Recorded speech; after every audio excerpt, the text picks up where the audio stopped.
Good evening, everyone. My name is Jennaya Robison. I'm Artistic Director for the National Lutheran Choir. And I'm here tonight joined by 4 singers from the National Lutheran Choir to talk about our upcoming concert, April 28th, called New Day, that features songs all by women composers. And so if you're joining us on the live stream, we'd love to know that you're here. We'd like to hear where you're coming from. And if you have any questions or comments or anything, we'd love to have you tune in to the chat. So welcome, singers. So excited to have you here and to just chat about this upcoming concert. And I think that this is cool to be able to get some inside perspective from 4 of our soprano and alto singers in the choir. So I'd love to just go around and have you introduce yourselves and maybe tell folks, how long you've been in the choir and what you do outside of choir, probably, for your day jobs and such. This is surprisingly my day job. And so, but I'm gonna just go around my screen. So I guess I'll start with Marta and then kind of go around clockwise. But welcome, Marta. Hello. Hi, everyone. I'm Marta Edman. I'm a first alto in the NLC, and I've been singing with NLC for, I think this is my 18th season. I joined back in 2005. By day, I am a people leader, team manager at Thomson Reuters, which is the largest legal publisher in the country. And choir is what I do for fun when I'm not working. That's super. Now my screen is messed up, so I don't remember who was next. But I'll do Anna. I'm Anna Streeper.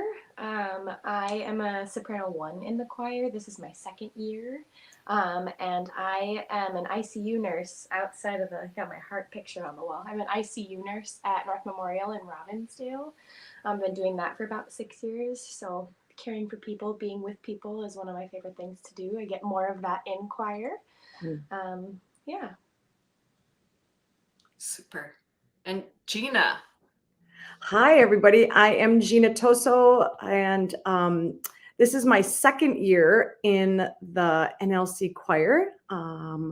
I, by day, am a choir director at Rosemont High School. This is my 24th year there, and I am lucky enough to teach predominantly all treble voices.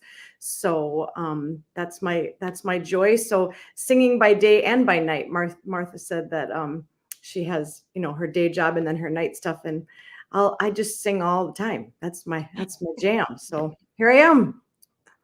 It's awesome. And Catherine. Hi, everyone. I'm Catherine Castile. I have also been in the choir for 18 years. I'm a soprano 2, and I work at Community Action Partnership of Hennepin County. It's a really long name, but Community Action is a national network of poverty fighting organizations, and we serve Hennepin County, which is right where I live. And I do marketing and communications for CAPHC, and love working and supporting folks right where I live. That's amazing. I didn't realize that I chose 2 people who have been in the choir for 18 years and 2 for whom this is their 2nd year. It was, I didn't realize that. That was kind of cool. So, yeah, well, and, I wanted to give a little bit of the context for those who have not heard me talk about it on other videos with Jocelyn or haven't seen anything that I've written about the concert. So, when I was dreaming about this season, my first season with National Lutheran Choir, I thought, I really do want to make sure that we dive into a real diverse representation of composers for the season. And then I had this, score, this one right here, sitting on my shelf for I don't know how many years it's been. I think it's been maybe 2.5 years that I've had it, and thought, ooh, that would be kind of cool. Let me take a look at this text. And then I started to think, well, I don't know if I want to do a concert that's all women composers. Because honestly, a lot of times people think that just doesn't sell. You know, is it going to be compelling? Are people going to want to come out for that? And then I decided, you know what, I'm going to just dive in with both feet. And so this is the first concert that I've ever conducted of music all by women composers. So we start out with a chant, an arrangement based on a chant by Hildegard von Bingen. So it's, you know, over 700 years old. And then we dive into a Dixit Dominus setting by Mariana Martinez. And it's really classical era. It sounds very much like Mozart. She was a contemporary of Mozart. Mozart loved her music so much that actually he wrote piano sonatas for four-hand piano for the two of them to play together. And some scholars actually think that one of his masses is based on another one of her masses. And so they, it's really kind of cool to see that no, women were composing at the same time as Mozart. They were composing in late medieval times. And they're composing now. And the reason why maybe you haven't heard very much of it is just because people are, we need to program it more. So I figured it would be kind of cool to just talk about with the five of us, how many of you have had the experience of being able to sing music by women or sing under the direction of women? For me, I had a wonderful middle school choir teacher, Barbara Rubel, in Puyallup, Washington, but that was the last time that I had a full-time, female conductor. Never had one in an honor choir or all state, anything. Anybody? Yeah. Anyone else have?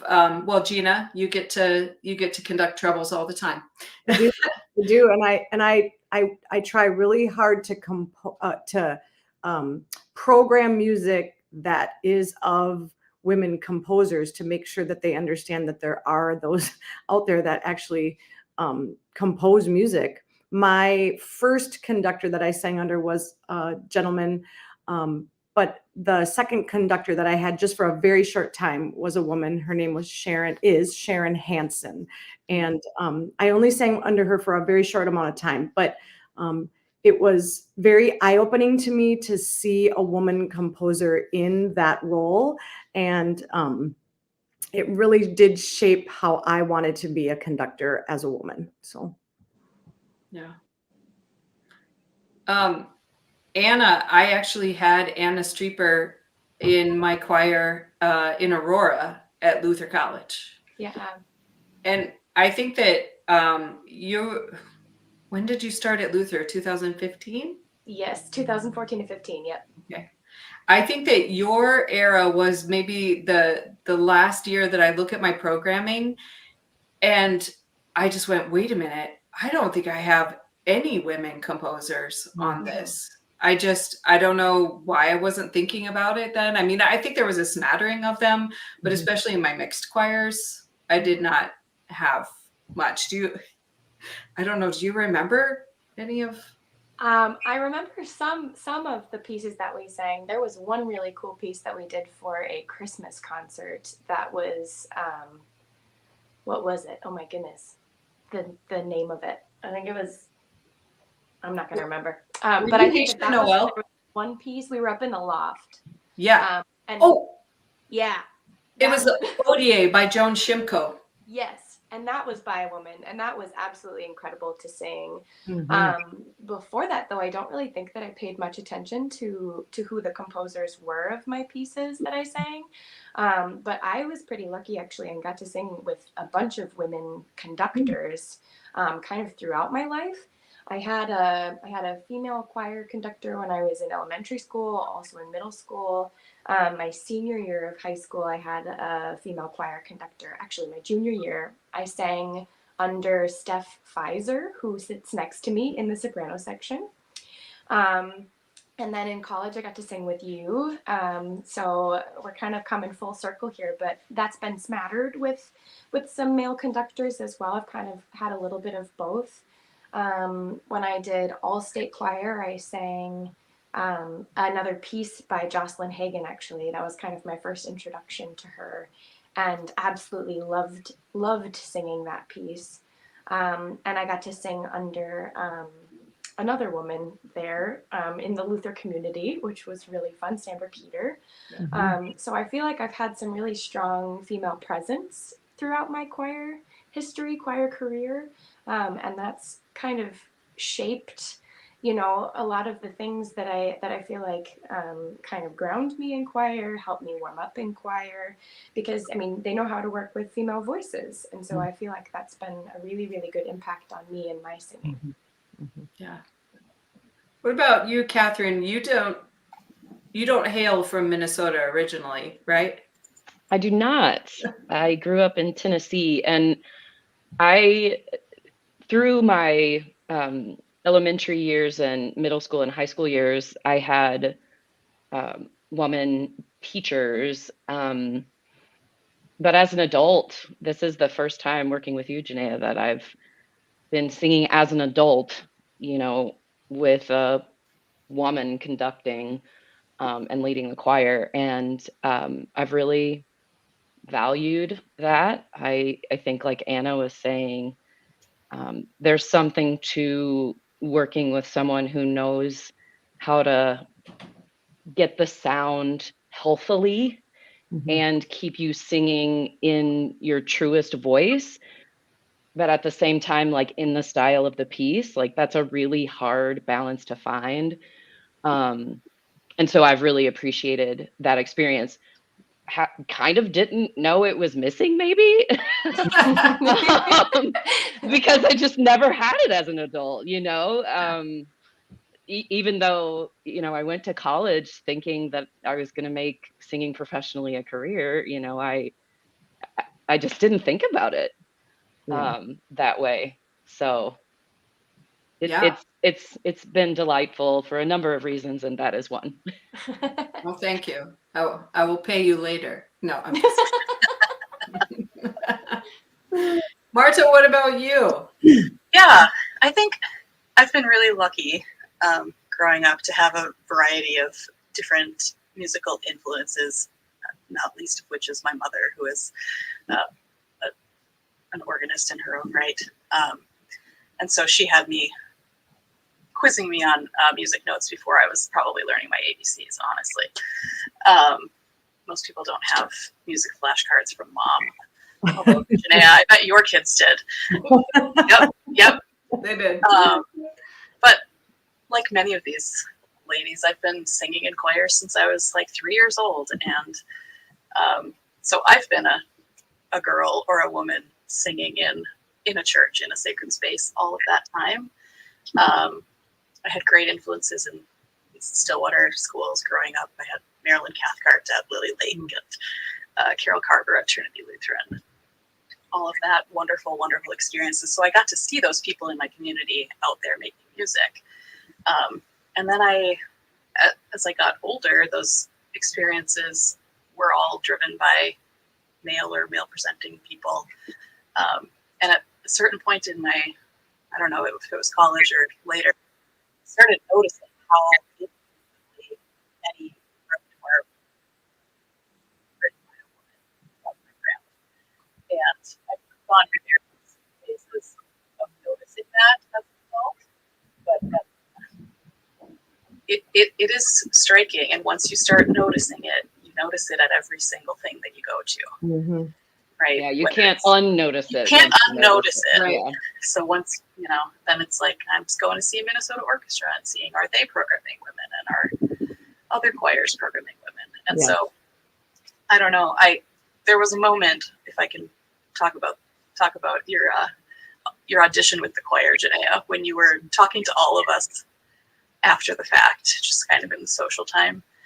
And Jennaya said to the group that if the choir she's seeing is presenting as 50% women or female presenting people, that you want to try to program that ratio of music written by women. And like the feeling in the room, it was like all of the sopranos and altos had never considered that as an option until you said it out loud. And it was really electric. It was like kind of like the Wonder Woman moment where you're watching that movie and you're like, oh, this is what representation feels like. Yes. I didn't know I didn't have this before. Right. You know, I mean, honestly, I think I had a choir at Luther. Maybe it was like 2000. I think it was 2018 to 19.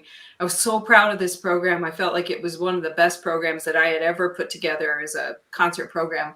And I was looking through it one day and I went, wait a minute. I don't have any women on here. I had one piece that was originally by Bach, arranged by a woman. Mhm. And it was the Come Sweet Death, the Bach again piece. But that was it. And I didn't even think about it. And so before the pandemic happened, my goal was I wanted to program all pieces by women that year and not say anything about it. I wanted to see, can I create that, the really magical experience that these college kids are looking for, you know, these ooey gooey, make you cry kind of pieces. And then also like barn burner, you know, really exciting pieces. And could they all be by women? And I'm not going to say anything. And then there was one astute singer that came up at about November and she went, all these pieces are by women. Yeah. So, but we never got to finish that program that year. But it you know, made me start looking at, you know, okay, here's my list of the composers that I know. Let's look at all the publishers. And I started to go on to like festival lists for different states and look and see what's on there. It's chilling to go, wait a minute, where's the pieces of music that are by women?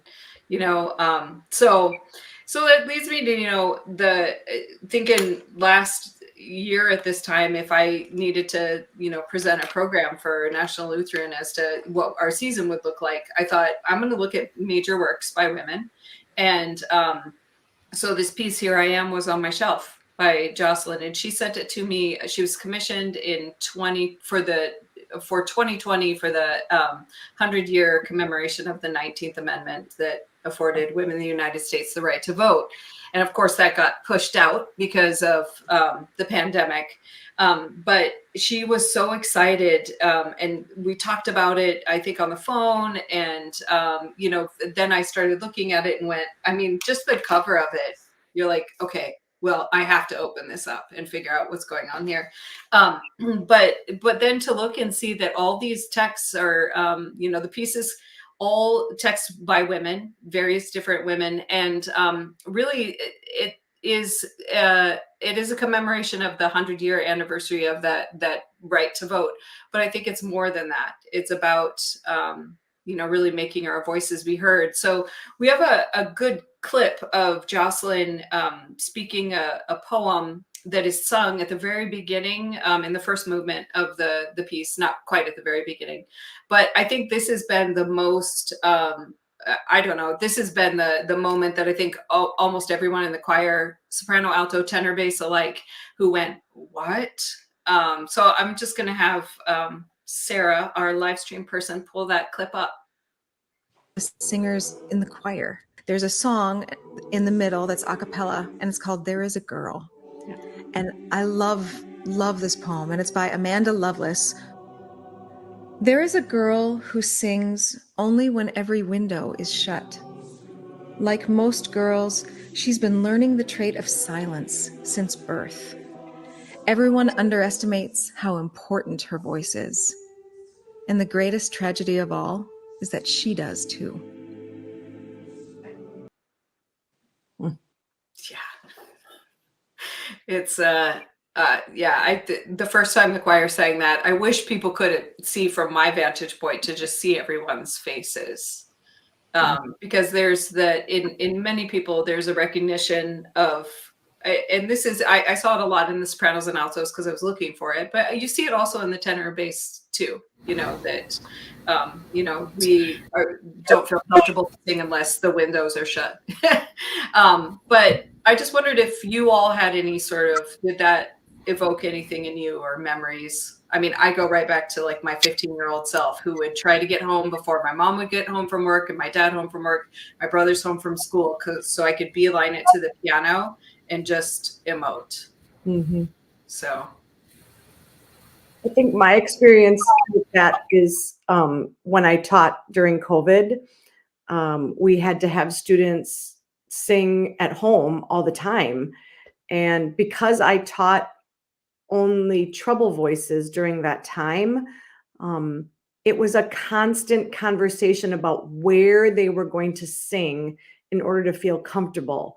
I'm going to sing in the basement, in a closet, in the garage, in the car. And I should have, I wish I would have remembered to think about this, but I should have asked my colleague who taught the tenor basses, did he have those conversations with his students? And so it'll be interesting because, of course, that'll be my first question in the morning to him. But that was constant for me, was girls in my program wanting to know, well, how am I going to do that? I can't sing in my house in front of everybody, and is that a treble thing, or is that a female thing, or was just that a 15-year-old thing? So interesting. Yeah. Catherine, I thought I saw you shaking your head before.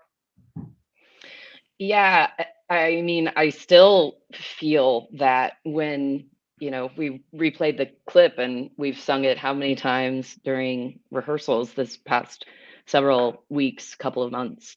And the part of it that really gets to me is she's learning the trait of silence. So thinking about silence as a trait that you want to learn, that you don't maybe realize you're learning, like, whoa, there's a lot wrapped up in that. And this is maybe beyond the scope of the specific question, but last week I had kind of a revelation, because in the last movement of the piece, it talks about digging into the dirtiest parts of yourselves and then turning it into something beautiful. Plant a garden, teach yourself how to thrive. And so that idea at the beginning that you're learning, who are you learning that from? Like any number of places, like just what you see and speaking to the lack of representation, or, just the way the world has systemically operated, women learning the trait of silence, to the end, like embrace all of that about yourself, embrace all of the things that you think maybe are weaknesses, turn them into strengths, teach yourself how to thrive. And do you have to teach yourself how to thrive because no one's going to do it for you, because the systems are set up the way they have been for so long? And so part of your responsibility as a woman is to break those down. Like, I don't know, last week after rehearsal, I was just like, whoa. And I think part of that is those readings that we're doing throughout too. Like, there's some good stuff in there, is what I'm saying. No kidding. Oh my gosh. Yeah, I totally get. Well, and I mean, I think about it in the context of the church, when we're taught, at least I was as a kid, that, the fall from grace in the very beginning of Genesis is because of a woman, right? Yeah. I mean, that's what I was taught in Sunday school. And maybe it wasn't as overt as that, but that's the picture I have in my head is, well, it was a woman's fault. We'd be fine if not for her. But that's the message that crept in my mind as a 6-year-old, So how about you, Anna? I think it's really interesting that, you're in a profession that is wickedly difficult. To be an ICU nurse, I would not. I mean, I come from a family of medical professionals, but I'm sure that there's like some gender stuff that surrounds being a nurse and all that kind of stuff too. And but yeah, what did anything that movement kind of evokes for you? Yeah, I mean, kind of piggybacking off of what Catherine was saying. I mean, I go back to when I was really young, kind of elementary school age, and I remember hearing teachers and other kids tell me that I talk too much or that I'm too loud. And I've talked to my mom about that, and she kind of heard the same things growing up. And So drilling into you from just a really young age that you need to not talk so much. You need to be quieter. You need to listen more. And I feel like that's such a trait that is thrust on women. We have to be good listeners. And especially in nursing, I have to be a good listener, and that is part of my job. And kind of what you were saying, there is those challenges, even though it is a female-dominated profession. I work with female doctors, and they'll walk into a room, and patients will assume that they're nurses. A male nurse will walk into a room, and patients will assume that they're doctors, and so you see some of those things presenting themselves kind of, in the way that you speak, in the way that you interact with people, and then in the way that people interact with you, just the assumptions made. But I do think that that's something, we're constantly growing, we're constantly figuring out how to embrace those parts of ourselves. And as you get older, I feel like it gets a little easier to be more yourself. I feel like I got a little louder, and I'm kind of proud of that. I feel like I can voice my opinions, and a lot of that is to do with some of the amazing women in my life and the way that they've raised me. But I also have some pretty incredible men who have shown me wonderful support. My dad is one of them, and yeah, figuring out how to embrace all of those yucky pieces and things that happened to you, or were told to you, or were expected of you, and turning that into something beautiful that you can be proud of. That I really connect with in that particular movement. Yeah, that last movement, we don't really have a clip of Jocelyn speaking about that, but that, yeah, teach yourself how to thrive, reach in all that brokenness and things that you think are bad about yourself and turn it into something beautiful. It's amazing. I was doing some more score study today and just kind of looking at it and listening to it. And I was just like, oh, I don't know. I don't know how I'm going to get through it. I'm going to have to think about math. Marta, what about you? I know, how's your microphone working? I think I'm okay. Okay. Good. No, I think it's going to be a challenge for all of us getting through next week with dry eyes. But I mean, I echo basically everything that everyone else said. I also, the first time we sang that piece, that bit of it, there's a girl who only sings when every window is shut. I thought, I live in an apartment right now, and I literally will not sing unless the windows are all shut. I mean, I do voice lessons over Zoom, and I will not do it unless I have gone and shut the window. So that's my challenge to myself this spring when it gets nicer out, is that I'm going to leave the window open, because I think it's I mean, this piece is so interesting because I think it's like the work of everyone's life, right? Whether you're, no matter how you identify along the gender spectrum, like it is the work of our lives to uncover those parts of ourselves that feel dirty and figure out how to thrive despite or because of them. And I think this piece is part of that. This is doing that for those of us who are getting to live with it every week right now. It's really special.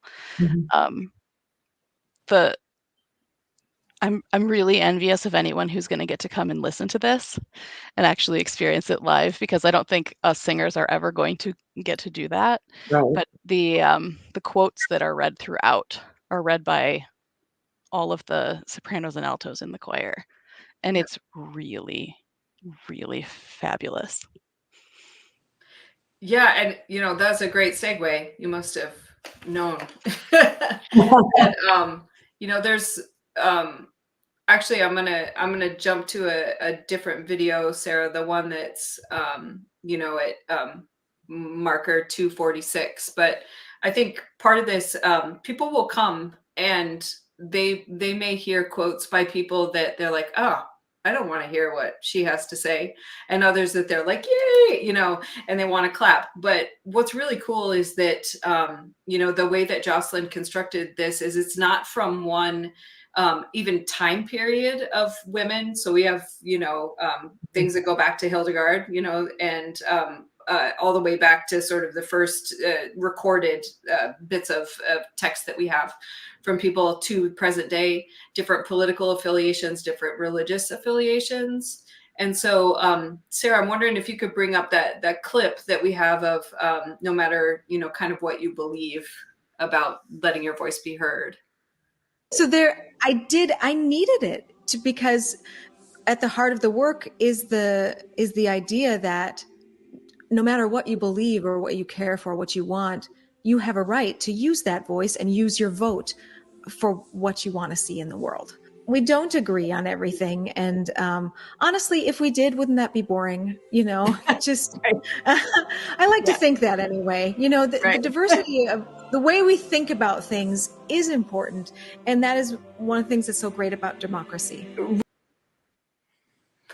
Yeah. I mean, so, in the rehearsals, we've talked a little bit, or just, I've asked people to think about, so if someone comes up to you after the concert or before the concert and says, why are you doing this piece? National Lutheran Choir is supposed to be about, expanding sacred music and really amplifying sacred music. Why are we doing a piece that isn't, overtly about God, So, and I don't know if you all have prepared, I kind of have a prepared answer for myself. But, if somebody came up to you and said, why are you doing this piece? That seems like a real departure from NLC. Why should I come to hear it? What would you say? I'll let you just jump in. I can go. Yeah. I mean, I've been thinking about this. So I have actually one of the very first readings. Is it the very first? I think it's the very first reading from Emmeline Pankhurst, who is a suffragist from the UK. And in that quote, she says, human life is sacred, period. Mm-hmm. And I think about the life of Jesus and people have probably heard this before, but who did he gather around himself but the people who were often ostracized, And so I feel like, yes, this is a program about women. I feel like, or about, for, by women. And you could also really say this is for anybody who has ever been part of a historically underrepresented or marginalized group too.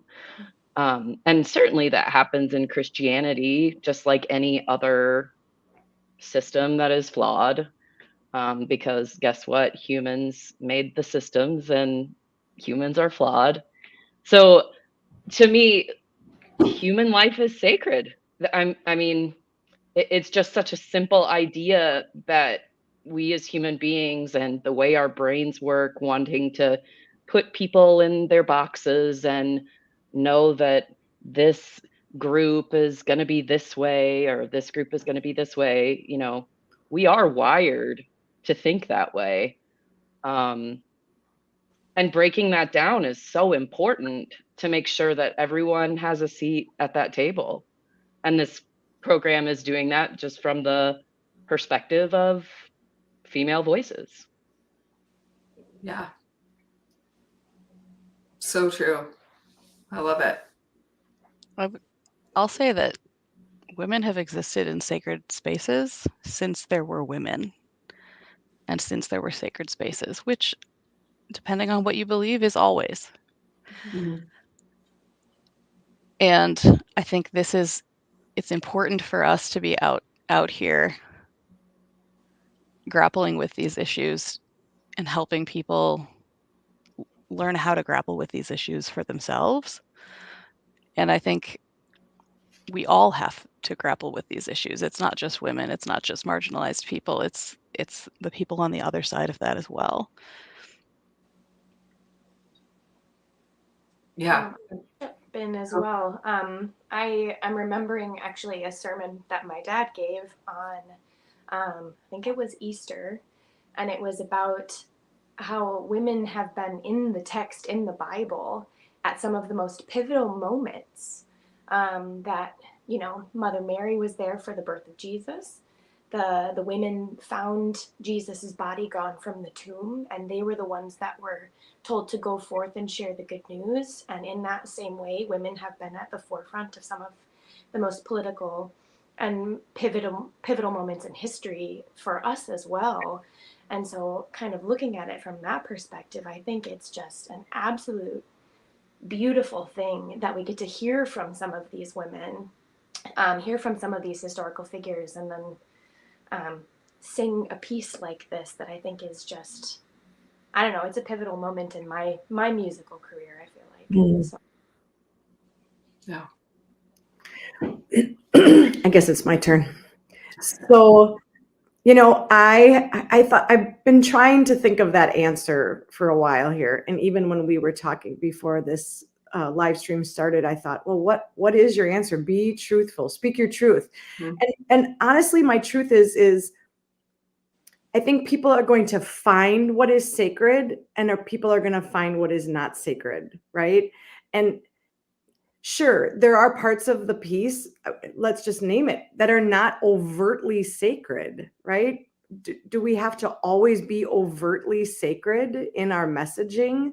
I think people who want to pull in whatever is sacred to them are going to find that in the work. And people who are going to not, then are not. So I think if we can just try to tell people, open your heart to what you think is sacred. Maybe your definition of sacred is a little too limiting, and maybe you can look at it with a bigger lens of what sacred means. And for me, when I talk to, because I would love to have all of my students go to this. I mean, what a great opportunity, right? To have all these treble singers at my school go to this.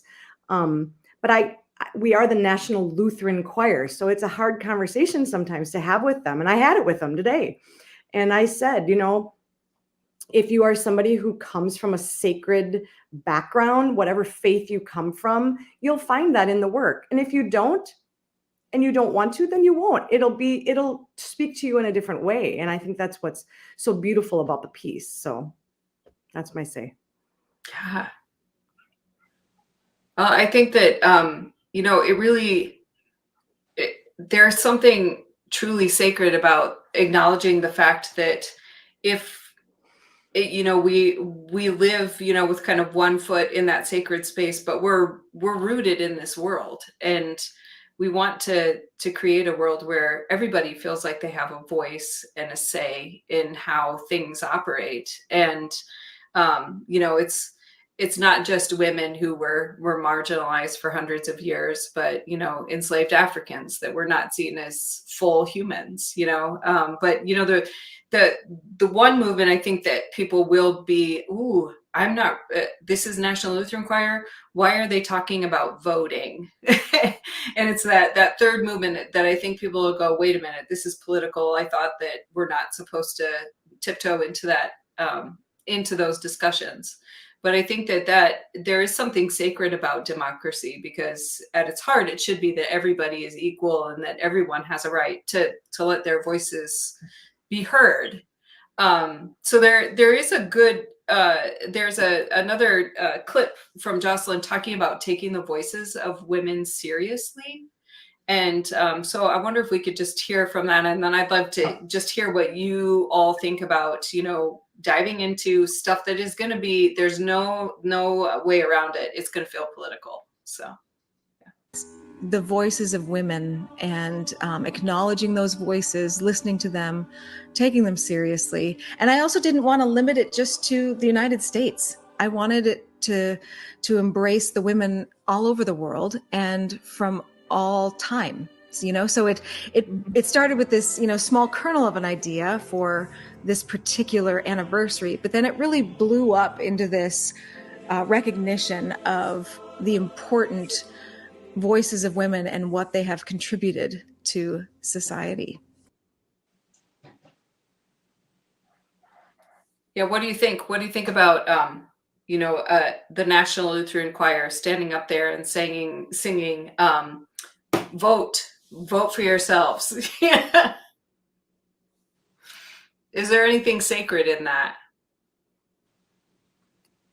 I just think that National Lutheran Choir is always going to be a choir, because we are a big organization. We're the National Lutheran Choir. We have a platform, right? And why not take that platform a little bit and speak the truth? You know, I don't have any problem with it at all, actually, and I don't see why other people would have a problem with it. Why do we have a problem having a conversation about equal rights and voting? You know, the 100th anniversary of the suffrage movement is the reason the piece was written, but it's not the only reason it was written. So you can't just take that out. You can't take that movement out. You know, let's just have the conversation. Nothing has to fit so perfectly. You know, I just don't have a problem having that conversation with people. Yeah.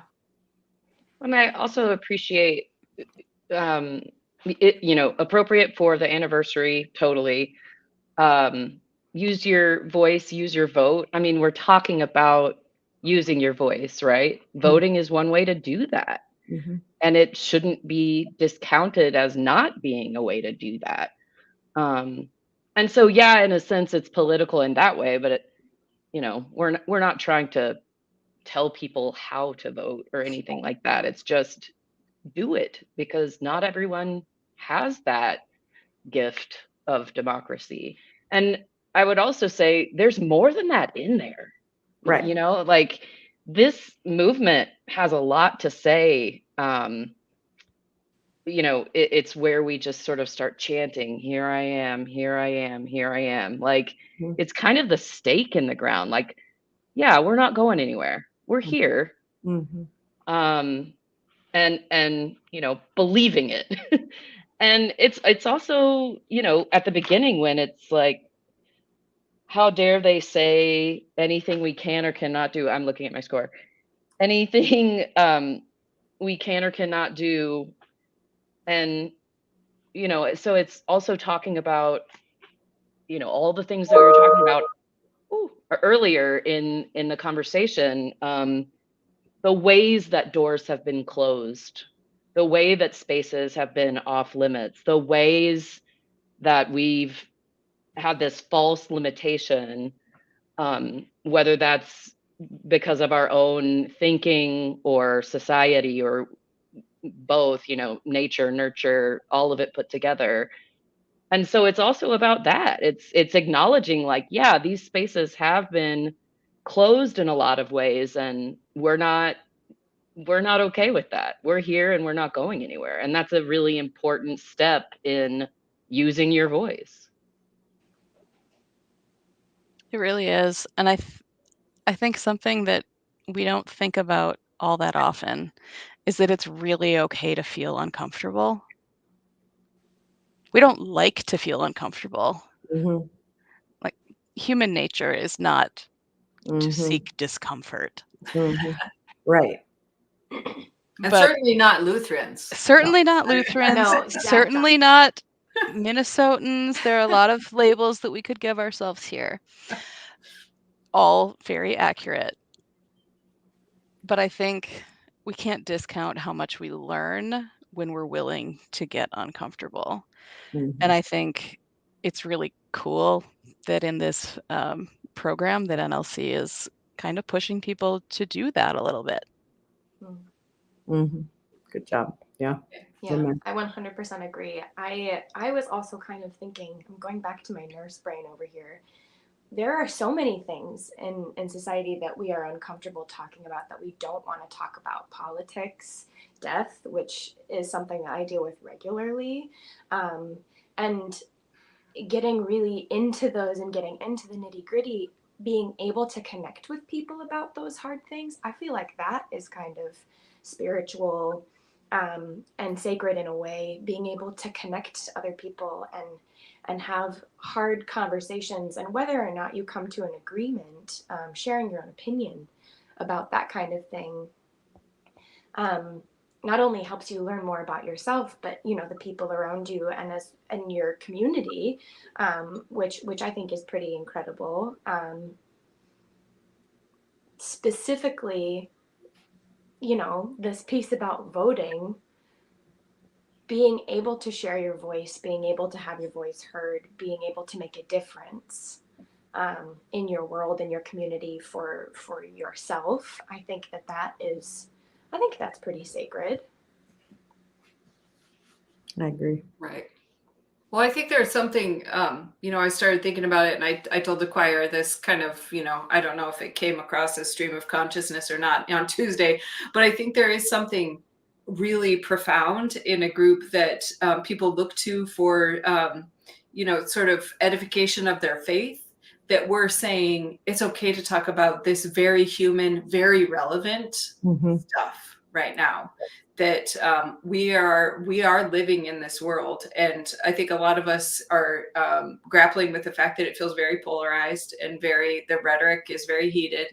And I love the fact that the partners that we are that are part of this concert to include all of us in NLC, and I think it's beautiful that it's not just sopranos and altos singing this piece, but we're asking tenors and basses and male presenting and male identifying folks to sing this stuff with us, and that's beautiful. And being a mother of a son, I think that's hugely important. But that also they're going to see a woman conductor up there, and Jocelyn will be there as the composer, and they'll get to meet her. We're also partnering with, and I think we have a picture of her too, Sarah Braley, who is a Grammy award-winning soprano, and she is our soloist for Here I Am, who really gives kind of a more personal narrative at times, that voice in the work. But she's also singing as part of a quartet for the Martinez piece. And then we have this fantastic treble choir, the treble singers from Angelica Cantati, who they are not only one of the finest choirs in Minnesota, they're one of the finest treble choirs in the entire country. And so there's, I think, 50 plus of them that will be singing alongside of us. And I think that really happens, I think, in a very dramatic moment at the end of the piece, that it's, you can't miss the sort of gesture that's being made here of they're the ones who are going to be telling the story, in the next generation. So I think that it is, it's really going to be very life-changing, I think, for people who are open to sit with that. Like, I don't remember who said it, that Marta, maybe that sitting with something that might make you feel a little uncomfortable. Mm-hmm. Yeah. But I think that's beautiful, that is people of faith, and especially I think it's part of the Lutheran tradition that, that Martin Luther wanted people to be able to all be part of this worshiping body. And I think part of that is that they want to be able to have a voice and be able to ask questions. And that's really, I think, sacred and part of our duty as those of us who identify as Lutheran. So, well, I tell you, it has been so fantastic to have you all here with me today and to talk about this piece. And, it really actually feeds my soul to hear that people are as excited about doing this as I am. Yeah. So, because it is, it is something that is really, I think, going to be very special for us all to take part of. And I'm just really excited that it's our big sort of finale to the year. So, yeah. Cool. Well, I am so glad to have you, Catherine, Marta, Gina, Anna with us, and Sarah Langworthy, who is backstage making everything happen. All these fantastic people from NLC. So if you are able to join us for this concert, this is Sunday, April 28th at St. Andrew's Lutheran Church, and that's in Mahtomedi, Minnesota. And if you have not been there, it is one of the best venues in the entire metro. Everybody does their stuff there, so it's fantastic acoustically and visually. And just so you know, too, this the concert is a more traditional concert presentation than what NLC usually does with narrative programming. So there are different sets of the concert. There's an intermission, and then the second part of the concert after intermission is this multimedia symphony, really new day. And so I think you'll be excited to hear, but also excited to see all of these portraits and historic footage and such that adds to the narrative. So we hope everybody can join us, and you all have to join us. Yeah. We will be there. We will. Super. Well, have a great night, everybody. Thank you. Ooh. Thanks so all. much. Thank you.